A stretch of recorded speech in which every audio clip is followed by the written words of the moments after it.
वो लड़कियां कहाँ गईं कुछ नहीं पता। मदरसा बंद हो गया, तमाम लड़कियां रातों रात यहाँ से शिफ्ट कर दी गईं। प्रयागराज में अर्धकुंभ चल रहा था, मुलायम सिंह आते हैं और प्रयागराज में गंगा नहा के चले जाते हैं, संगम नहा के चले जाते हैं, लेकिन इस मामले में अशरफ का नाम वो नहीं आने देते। अतीक अहमद पर लगे हुए 99% हत्या के मुकदमे सिर्फ मुसलमानों के हैं। 44 साल की क्रिमिनल हिस्ट्री में अगर अतीक अहमद और अशरफ पर एक भी मुकदमा अंजाम तक नहीं पहुंचा तो उसका कारण यही था कि हर बार गवाहों को धमका के पलटा दिया जाता था। माफिया अतीक अहमद और अशरफ के गुनाहों की फहरिस्त यूं तो बहुत लंबी है, लेकिन उनके ऊपर एक ऐसी घटना का आरोप लगा जिसके बाद उनका राजनीतिक करियर एक तरह से ख़त्म हो गया और वो दोबारा कोई चुनाव नहीं जीत सके।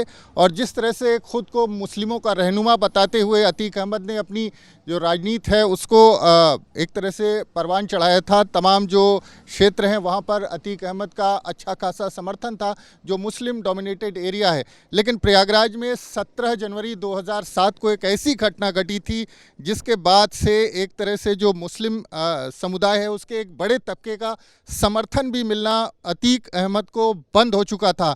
हम बात कर रहे हैं प्रयागराज में 17 जनवरी 2007 को हुए मदरसा रेप केस की, जिसके बाद एक तरह से पूरा जो प्रयागराज है वो हिल गया था, पूरा ज़िला हिल गया था। हम उसी मदरसे के सामने मौजूद हैं जहां पर 17 जनवरी की रात को कुछ हथियारबंद लोग इस मदरसे में पहुंचते हैं और ये लड़कियों का मदरसा है और यहाँ अंदर घुस करके वो मदरसे के अंदर सो रही लड़कियों के चेहरे से नकाब हटवा करके दो लड़कियों को छांटते हैं और यहाँ से उठा के ले जाते हैं।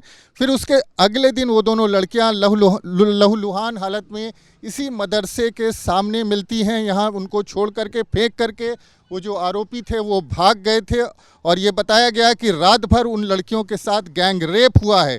हालांकि पुलिस ने इस घटना में 5 आरोपियों को पकड़ा था, जो कोई रिक्शा वाला था, कोई दर्जी था। लेकिन आरोप सीधे तौर पर जो अतीक अहमद का भाई अशरफ था उस पर लगा था और लोगों ने बताया कि अशरफ ने ही उन लड़कियों को उठवाया था और उनके साथ रेप हुआ था। ये चर्चा दबी ज़ुबान में तमाम लोग बोलते रहे। हालांकि किसी एफआईआर में अशरफ का नाम नहीं आया, अतीक का नाम नहीं आया, लेकिन उसके बाद से एक तरह से कह सकते हैं मुस्लिम समुदाय के एक तबके का समर्थन अतीक और अशरफ को मिलना बंद हो गया। हमारे साथ प्रयागराज के सीनियर जर्नलिस्ट हैं अनुपम मिश्रा, उनसे भी समझ लेते हैं कि क्या मामला था उस वक्त, तो क्या घटना घटी थी। सर बताएं क्या हुआ था ये और इसमें अशरफ का नाम कैसे आया, क्योंकि वो नेम्ड कहीं नहीं हुआ। देखिए, आप देख सकते हैं ये लड़कियों का मदरसा है और इसमें जो पढ़ने वाली लड़कियां थी सब मुसलमान थी, बैकवर्ड कैटेगरी से आती थी और 10 साल से 15 साल की एज ग्रुप में थी, सब नाबालिग थी। लड़कियों को यौन शोषण बहुत दिनों से चल रहा था। जब ये 2 मामला आया जिसमें 2 लड़कियां लहूलुहान हो गई तो ये एक पुलिस केस बन गया।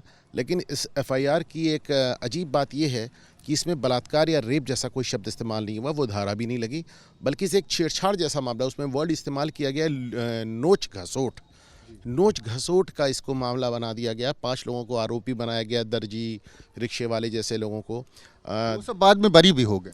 नहीं, जाहिर सी बात है सब बरी हो गए। बेगुनाह लोगों को फंसाया गया था। प्रदेश में समाजवादी पार्टी की सरकार थी, मुलायम सिंह मुख्यमंत्री थे, प्रयागराज में अर्धकुंभ चल रहा था, मुलायम सिंह आते हैं और प्रयागराज में गंगा नहा के चले जाते हैं, संगम नहा के चले जाते हैं, लेकिन इस मामले में अशरफ का नाम वो नहीं आने देते। तो जो फर्जी लोगों को फंसाया गया था बाद में 5 लोग बरी हो जाते हैं। वो अलग बात है कि प्रयागराज में आम चर्चा थी कि इस पूरे कांड के पीछे अशरफ थे और इसकी वजह से 2006 के बाद ना अतीक और ना अशरफ प्रयागराज से लेकर श्रावस्ती तक और विधायकी से लेकर संसद तक कोई भी चुनाव नहीं जीते और इसी के साथ दोनों भाइयों का पॉलिटिकल कैरियर हमेशा के लिए ख़त्म हो गया। लेकिन सबसे बड़ी हैरानी की बात यह है कि कहीं नाम नहीं आया, कहीं नेम नहीं हुआ। बाद में ये भी पता चला, एक इंस्पेक्टर थे जो जांच कर रहे थे, उन्होंने कहीं बयान भी दिया कि परिवार वालों को अतीक और अशरफ धमकाते थे कि तुम लोग अपना बयान उनके नाम पर मत देना। इस तरह की बात भी सामने आई, तो ये बहुत बड़ी बात थी। 44 साल की क्रिमिनल हिस्ट्री में अगर अतीक अहमद और अशरफ पर एक भी मुकदमा अंजाम तक नहीं पहुंचा तो उसका कारण यही था कि हर बार गवाहों को धमका के पलटा दिया जाता था। हमने देखा उमेश पाल भी राजू पाल के केस में अतीक के फेवर में गवाही शुरुआत में देते हैं। वो जब मायावती की सरकार आती है तो वो अपनी किडनैपिंग का मुकदमा दर्ज कराते हैं। इसमें भी ऐसा ही हुआ, लगातार गवाहों को धमकाया गया। वो लड़कियां कहाँ गईं कुछ नहीं पता, मदरसा बंद हो गया, तमाम लड़कियां रातों रात यहाँ से शिफ्ट कर दी गईं और सपा सरकार में ये एक बहुत आम बात हुआ करती थी।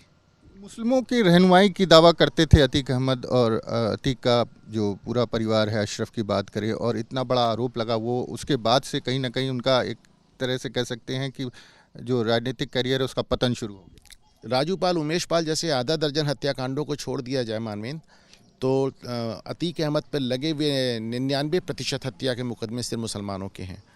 और जिन लोगों की उन्होंने ज़मीनें ली और जिनकी ज़मीनों पे कब्ज़ा किया, प्रॉपर्टी पे कब्ज़ा किया, धमकाया, किडनैप किया, वो सब मुसलमान निकलेंगे।